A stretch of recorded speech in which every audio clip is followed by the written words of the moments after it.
ఓం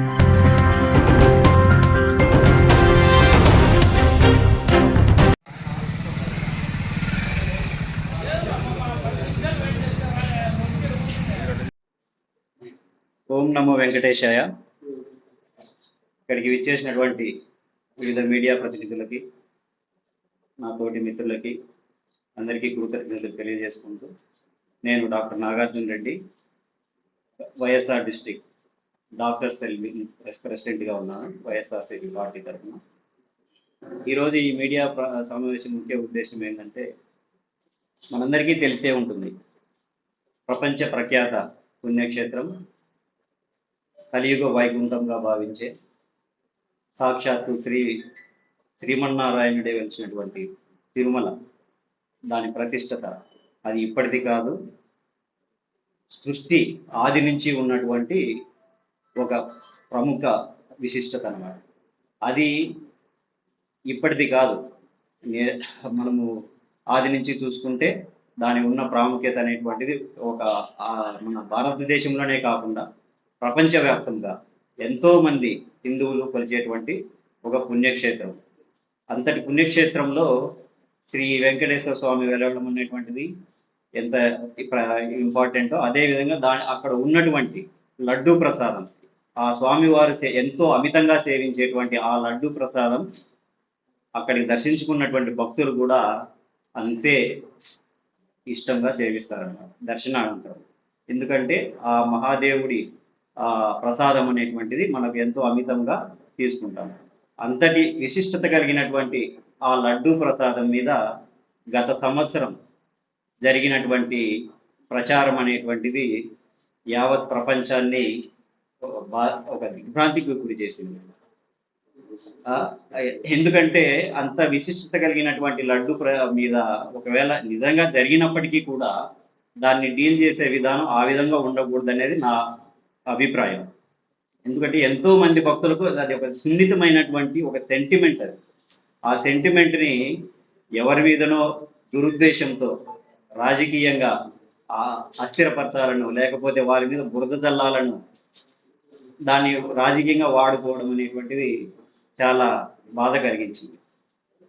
ఇక్కడ ఒక చిన్న ఎగ్జాంపుల్ చెప్పదలుచుకున్నాను. ఒక ఊరు ఉంటుంది, ఆ ఊర్లో ఒక గ్రామ పెద్ద, మంచి పేరున్నటువంటి గ్రామ పెద్ద ఉంటాడు. అతనికి 3 అన్నదమ్ములు ఉంటారు. వారికి మంచి పేరు ఉంటుంది ఊరిలో. ముగ్గురికి పెద్ద ఆయనకి ఒక కుమార్తె ఉంటుంది, చిన్న ఆయనకు కూడా ఒక కుమార్తె ఉంటుంది. ఆ చిన్న ఆయన కుమార్తె బాగా హైయర్ ఎడ్యుకేషన్స్ చేసి మంచి స్థితిలో ఉంటుంది. ఆమె మంచి రూపవతి, బ్యూటిఫుల్గా ఉంటుంది. పెద్ద ఆయన కూతురు ఉంటుంది, ఆమె యావరేజ్ పర్సనాలిటీ అండ్ స్టడీస్లో కూడా పెద్దగా రాణించలేదు. వీళ్ళకు యుక్త వయసు అంటే పెళ్ళిడి వయసు వచ్చి ఉంటుంది. పెళ్ళిడి వయసు వచ్చిన తర్వాత ఇద్దరికి సంబంధాలు వస్తూ ఉంటాయి. చిన్న ఆయన కూతురికి బాగా అందంగా ఉంటుంది కాబట్టి మంచి సంబంధాలు వస్తుంటాయి. చాలా మంది వచ్చి సంబంధం నెలకొల్పేదానికి ఇష్టం చూపిస్తూ ఉంటారు. పెద్ద ఆయనకి ఆ విధంగా జరుగుతూ ఉంటుంది అనమాట. సడన్గా ఆల్ ఆఫ్ సడన్గా ఏమవుతుందంటే ఊర్లో అందరికీ గుసగుసలు స్టార్ట్ అవుతాయి. చిన్న ఆయన కూతురు ఏదో క్యారెక్టర్ సరిగా లేదని చెప్పి, ఏదో సంబంధాలు ఉన్నాయని చెప్పి, అక్రమ సంబంధాలు ఉన్నాయని చెప్పి అనే గుసగుసలు జరుగుతూ ఉంటాయి అన్నమాట. ఇలాంటి సందర్భంలో ఒక ఇంటికి పెద్దగా ఉన్న వ్యక్తి, అంటే సినిమాల్లో పెద్దరాయుడు మోహన్ బాబు లాంటి పెద్దరాయుడు కుటుంబమే అనుకోండి, ఆ స్థితిలో ఉన్నటువంటి పెద్ద ఆయన దాన్ని డీల్ చేసే విధానం ఏ విధంగా ఉండాలి, ఆ కుటుంబ గౌరవాన్ని నిలిపే విధంగా ఉండాలి. దాన్ని ఖండించడం కానీ, లేదా అది కరెక్ట్ కాదు, ఆ విధంగా మీరు రూమర్స్ క్రియేట్ చేయకూడదు అనే విధంగా ఉండాలి. కానీ ఇక్కడ మన సీరియల్ ఏంటంటే క్యారెక్టర్ సినిమాల్లో ప్రకాశ్ రాజ్ లాంటి అన్నయ్య అనమాట. అంటే నిజ జీవితంలో ప్రకాశ్ రాజ్ చాలా మంచివాళ్ళండి. నేను చెప్పేది సినిమాల్లో క్యారెక్టర్. ఆ ప్రకాశ్ రాజ్ లాంటి క్యారెక్టర్ ఏంటంటే ఈ రూమర్స్ క్రియేట్ చేసిన వ్యక్తే ఈ పెద్ద ఆయన. అంటే ఆయన కుటుంబ గౌరవం కూడా లెక్క చేయకోకుండా తన కుమార్తెనే ఇంపార్టెంట్ అనే ఉద్దేశంతో, తన కుమార్తెకే పెళ్లి జరగాలి అనే ఉద్దేశంతో కుటుంబ గౌరవం కూడా బజార్ను పడేసినటువంటి పరిస్థితి. సో ఆ పరిస్థితిలో అభిప్రాయం. ఇంకా ఆ విషయంలో చాలా మంది అప్పుడు కల్తీ జంతువుల మాంసం అని చెప్పి, పంది కొవ్వు కలిసిందని చెప్పి, వివిధ రకాల వనస్పతి ఆయిల్స్ అవి ఇవి కలిసినాయని చెప్పి చెప్పినారు. ఆ సమయంలో ఒక సిట్ కూడా వేసినారు, స్పెషల్ ఇన్వెస్టిగేషన్ టీం. సిబిఐ వాళ్ళు, ఎస్పీలు అందరూ కలిసి ఏర్పాటు చేసి దాని మీద ఇంతవరకు విచారణ జరుగుతా ఉంది. ఎంతవరకు వచ్చిందో కూడా ఆ విచారణ తెలియదు. ఆ విచారణలో ఏమి నిజాలు నిరూపించబడినాయో కూడా తెలియదు. అది జరుగుతా ఉంది. సో ఇలాంటి సంఘటన అన్ని, ఎందుకంటే నాలాంటి నేను చిన్నప్పటి నుంచి తిరుమల వెంకటేశ్వర, మా ఇంటి కులదైవం వెంకటేశ్వర స్వామి. నాకే కాదు, చాలా మందికి ఇక్కడ ఉండే వాళ్ళకి కూడా కులదైవం ఆయనే అయి ఉంటారు. సో ఇలాంటి సంఘటనలు నాకు చాలా బాధించాయి అన్నమాట. సో ఆ సిచ్యువేషన్ లో నేను ఒక దీని ప్రతిష్ట మళ్ళీ రావాలి అనే ఉద్దేశం నేను ఒక దీక్ష చేపట్టాను అనమాట. సో ఆ దీక్ష ఏంటంటే అంటే 7 మండలాలు, అంటే మండలానికి 41 రోజు వేసుకొని 7 మండలాలు మాంసం కానీ, మాంసం సంబంధించిన ఎలాంటి తినకుండా, మద్యం లాంటివి ఎలాంటివి సేవించకుండా నిష్టతో 7 మండలాలు రేపటికి పూర్తి కాబోతా ఉంది. చేసి కాలినడకన వెళ్ళి స్వామివారిని దర్శించుకోవాలని చెప్పి దీక్ష పూనినాను. ఆ దీక్ష మా మా నాయకుడు వైఎస్ జగన్మోహన్ రెడ్డి గారి ఆశయాలకు అయినటువంటి గాంధీజీ గారి జయంతితో మొదలుకొని, గత సంవత్సరం అక్టోబర్ 2తో మొదలుకొని రేపు వైఎస్ఆర్ జయంతి, నా ప్రీతమ నాయకుడు అయినటువంటి వైఎస్ఆర్ జయంతి గారితో ముగించబోతున్నాను. సో నేను 3వ తేదీ కాలినడకన అలిపిరి నుంచి బయలుదేరి దర్శనానికి వెళ్ళి వచ్చాను. ఆ సంఘటన ఒకసారి నాకు ఎందుకు చెప్పాలనిపిస్తా ఉంది. అంటే నేను కాలినడక స్టార్ట్ చేసి 1 గంట 45 నిమిషాల్లో పూర్తి చేయడం జరిగింది. ఎక్కడ ఆగకుండా, పచ్చి నీళ్లు కూడా తీసుకోకుండా, ఎక్కడ గోడ సపోర్ట్ కానీ, పక్కన ఉన్న బార్ సపోర్ట్ కానీ తీసుకోకుండా వెళ్ళడం జరిగింది. అంటే ఇదేదో నా గొప్పతనం అని కాదు, ఏదో నా స్టామినా, నా ఫిట్నెస్ అని కాదు. ఏదైనా ఒకటి నిజాయితీతో చేస్తే ఆ దేవుని అండ మన మీద ఉంటుంది అని చెప్పడానికి మాత్రమే నేను ఇది తెలియజేస్తా ఉన్నాను. ఎందుకంటే అప్పుడు చూసిన ప్రాయశ్చిత్త దీక్షని ఏదో సినిమాలో ఆర్టిస్ట్ లాగా వేషాలు వేసుకొని వచ్చి నడక స్టార్ట్ చేసి 7 నిమిషానికి ఒకసారి ఆయాసపడతా, చెమటలు కప్పుకుంటా, గాలి తోలించుకుంటా, సోపాలు పడతా 6 గంటల పాటు ఎక్కినారు. ఎందుకు? వాళ్ళు విష ప్రచారం చేసినారు. ఆ దేవుడి దయ వారి మీద లేదు. పోయి హాస్పిటల్లో పోయి అడ్మిట్ కావాల్సి వచ్చింది. అక్కడ పేరు మళ్ళీ రాజకీయ ప్రసంగాలు చేసి దేవుడి సమక్షంలో ఒక అప్రతిష్ట చేసినారు. సో నేను వెళ్ళి అక్కడ ఒక నా వంతు, ఏదో నా వలని మళ్ళీ ప్రతిష్ట వస్తుందని కాదు, నా వంతుగా నేను ఒక ప్రయత్నం చేశాను. ఎందుకంటే దేవుడికి తలనీనాలు సమర్పించుకున్న వాళ్ళు చూస్తే ఎంత ఆనందమో, ఇట్లా నిష్ఠతో ఏదైనా చేస్తే కూడా దేవుడికి అంతే ఆనందం ఉంటుందనే ఉద్దేశంతో చేశానమాట. అక్కడికి వెళ్ళి ప్రార్థించింది కూడా అదే. ఎందుకంటే ఇట్లా మా అల్టిమేట్ గా జగన్ గారికి మంచి జరగాలనేది నా కోరిక. సో అట్లా అట్ ద సేమ్ టైం రాజకీయ ప్రకటన చేసిన వారికి కూడా ఎలాంటి హాని జరగకూడదు, వారికి కూడా మంచి జరగాలనే కోరుకున్నాను, ఆ ప్రకటన చేసిన వారికి కూడా. సో ఇప్పటికైనా ఒకటి నేను చెప్పదలుచుకుంది ఏంటంటే, ఆ సిట్ విచారణలో ఏదైనా నిజాలు నిరూపణ లేకుండా ఉంటే బయట పెట్టండి. లేదు ఏం కనుక్కోలేకపోయినారు, ఏం నిజాలు బయట పెట్టలేకపోయినారు అంటే క్షమాపణంగా చెప్పాలి. చేసినటువంటి ఈ ప్రకటన అనేటువంటిది అందరినీ, యావత్ ప్రపంచానికే ఇది ఒక మచ్చ లాంటిది. ఎందుకంటే భారతదేశమే, ఇది ఒక ఆంధ్రాకి సంబంధించిన విషయం కాదు, యావత్ ప్రపంచానికి సంబంధించిన విషయం. అలాంటిది మనము మన ఆంధ్రప్రదేశ్ని కించపరుచుకునే విధంగా ప్రకటన చేయడం అనేటువంటిది మంచిది కాదు. ఒకవేళ ప్రజలకు క్షమాపణ చెప్పలేకపోతే దేవుడి దగ్గరికైనా వెళ్ళి మొక్కొని మమ్మల్ని క్షమించండి అని ప్రార్థించమని నా విన్నపం. తిరుమల లడ్డూకి సంబంధించినటువంటి విషయము. ఇంకొక ప్రస్తుత విషయం మీద కూడా నేను స్పందించాలని అనుకున్నాను. ప్రస్తుతం గత కొన్ని రోజులుగా చూస్తూ ఉంటాము, ఫారిన్ మెడికల్ గ్రాడ్యుయేట్స్ వారి బాధలు, వాళ్ళు పడుతున్నటువంటి గమనించాలని అనుకున్నాను. గత కొన్ని రోజులుగా పాపం పర్మనెంట్ రిజిస్ట్రేషన్ పిఆర్ లేకుండా వాళ్ళు పడుతున్నటువంటి కష్టాలు, అక్కడ ఏపీ మెడికల్ కౌన్సిల్ పరిసర ప్రాంతాల్లో వారు చేసినటువంటి నిరసనలు, ధర్నాలకు ఏమాత్రం స్పందన లేకపోవడమే కాకుండా, వారిని మరీ ఏదో టెర్రరిస్ట్ లాగా, లేకపోతే వేరే ఉగ్రవాదులాగా చూస్తూ వాళ్ళని లాఠీ చార్జ్ చేయడము, వాళ్ళని రోడ్డు మీద లాక్కెళ్ళి బట్టలు చిరిగేటట్లు లాక్కెళ్ళడము, చిన్నపిల్లలు ఆడపిల్లలని చూడకుండా చుట్టూ పట్టుకొని లాక్కెళ్ళడము, అంటే డాక్టర్లే కనీసం కొంచెం మర్యాద కూడా లేకుండా వాళ్ళని డీల్ చేసిన విధానం అనేటువంటిది ఏమాత్రం కరెక్ట్ కాదు.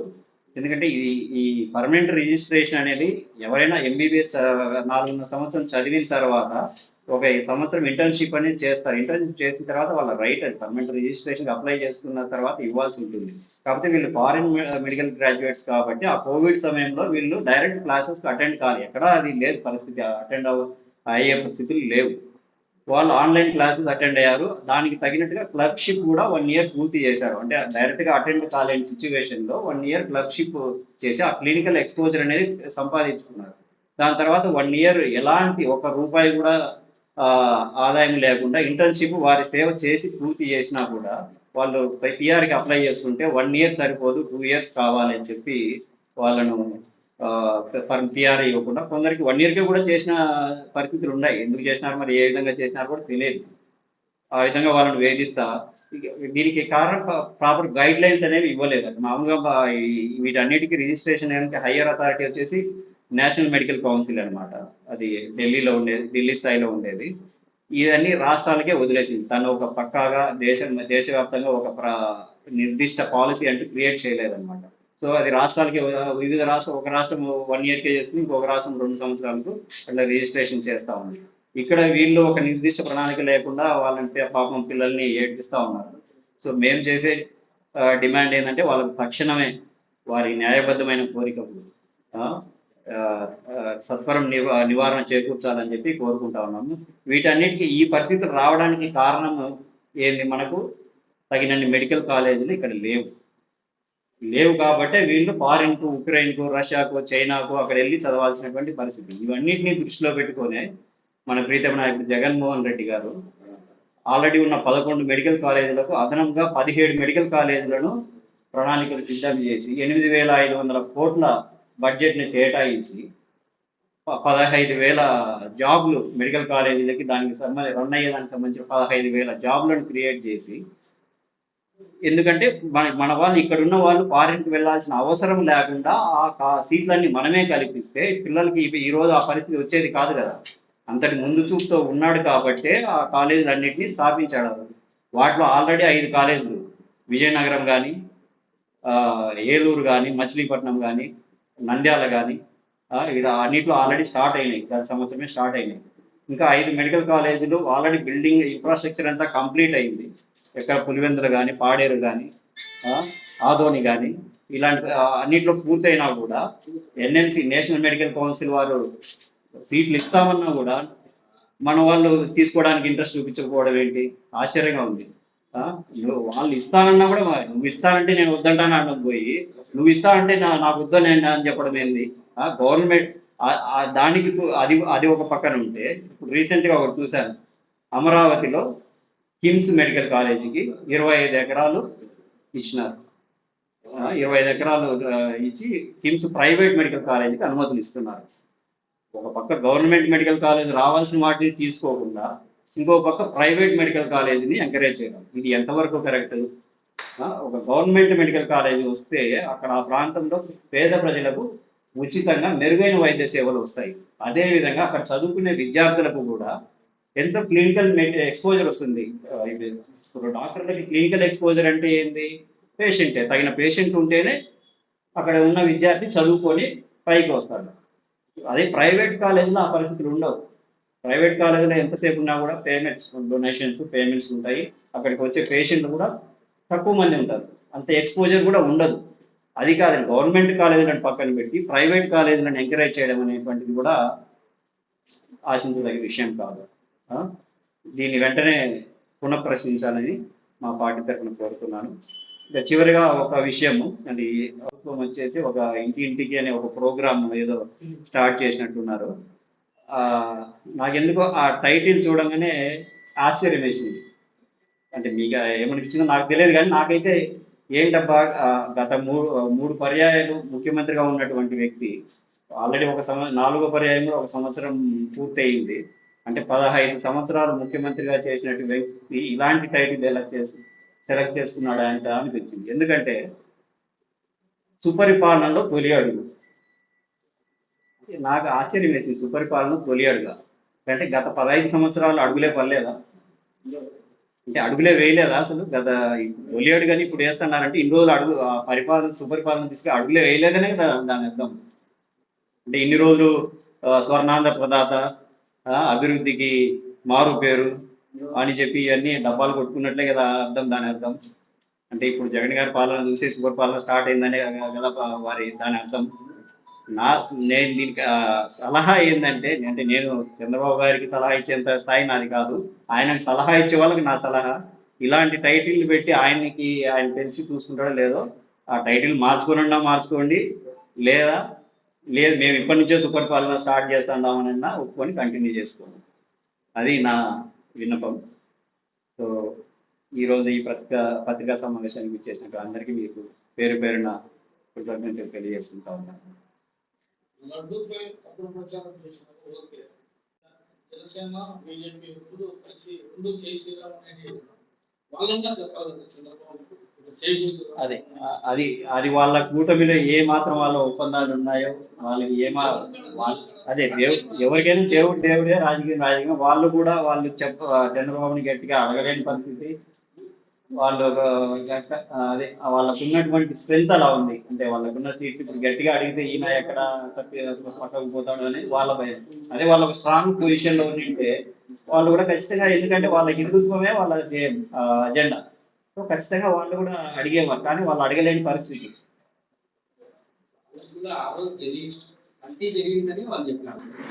కల్తీ జరిగిందని చెప్పినారు. బట్ ఊరికే ఏదైనా ఒక ఆరోపణ చేయడం కాదు, దాన్ని నిరూపించి చెప్పడం అనేది ఇంపార్టెంట్. ఆరోపణ ఎవరైనా చేస్తాం. ఇప్పుడు నా గురించి ఎవరో చెప్తావు, నువ్వు చెడ్డోడు అంటే దానికి తగిన ఆధారం చూపించాలి కదా. ఒకసారిగా పందికో కలిసిందని అంటే ఎట్లా ఉంటుంది మనకి?